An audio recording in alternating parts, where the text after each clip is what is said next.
The fourth principle of making ideas stick is making messages credible. Will people believe what you have to say? And usually, when we think about getting people to believe our message, our default tendency is to use statistics.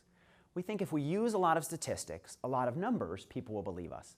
And numbers can be useful. They can be useful in convincing people, but often numbers aren't very memorable.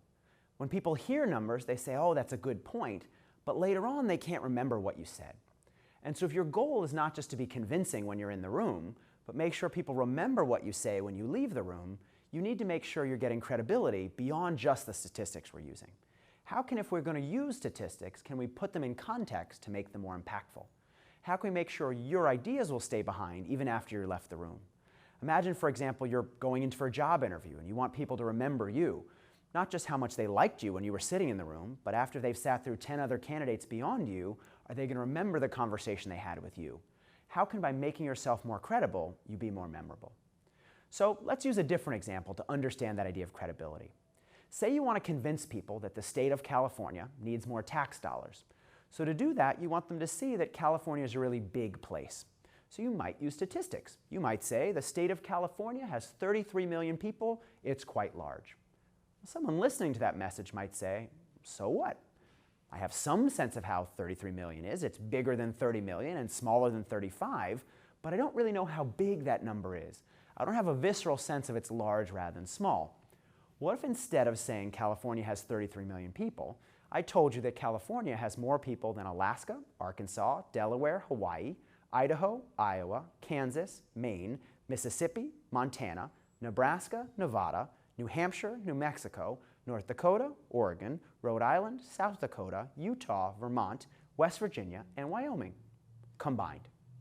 Now how big is California? Well, if you have any idea how big those states are, you're probably going, wow, if it's as big as all those states together, it must be quite large. What that does is by putting it in comparison to other things we know and understand, it gives us a reference point to know how big it is. Just like that example with the Apple computer coming out of an envelope, Apple didn't say we make very thin computers, they showed us comparing it to something we all know and understand. We all know that an envelope is thin, so if it fit in an envelope, it must be quite small. We want to give numbers some context. Let me give you one more example of this. Imagine you want to convince people that movie popcorn has a lot of fat. You want them to realize that it often has 37 grams of fat in it. Well, you could say that a movie-sized popcorn has 37 grams of fat, and someone would sit there going, well, okay, that's more than 30 and less than 40, but most of us don't have a good sense of how many grams of fat we're supposed to have on a daily basis, so we don't know if 37 is large or small. What if instead I said a medium-sized buttered popcorn at a typical neighborhood movie theater contains more fat than a bacon and egg breakfast, a Big Mac and fries for lunch, and a steak dinner with all the trimmings combined? Well, now you have a really good sense of how much fat in it.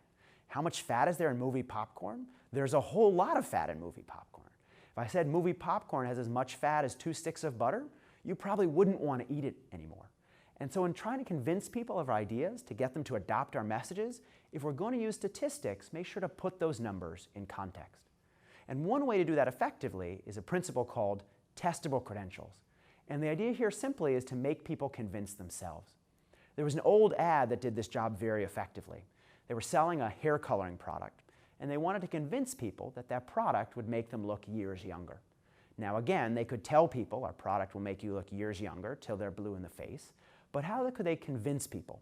How could they get people to convince themselves that the product was good?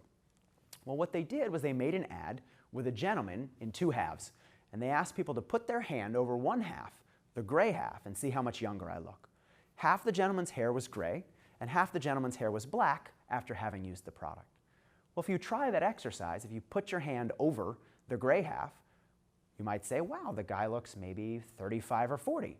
And if you put your hand on the half with the darker hair and look at the gray half, you might say, well, he looks maybe 65 or 70. What you've done by engaging in that exercise is you've convinced yourself that the product is effective.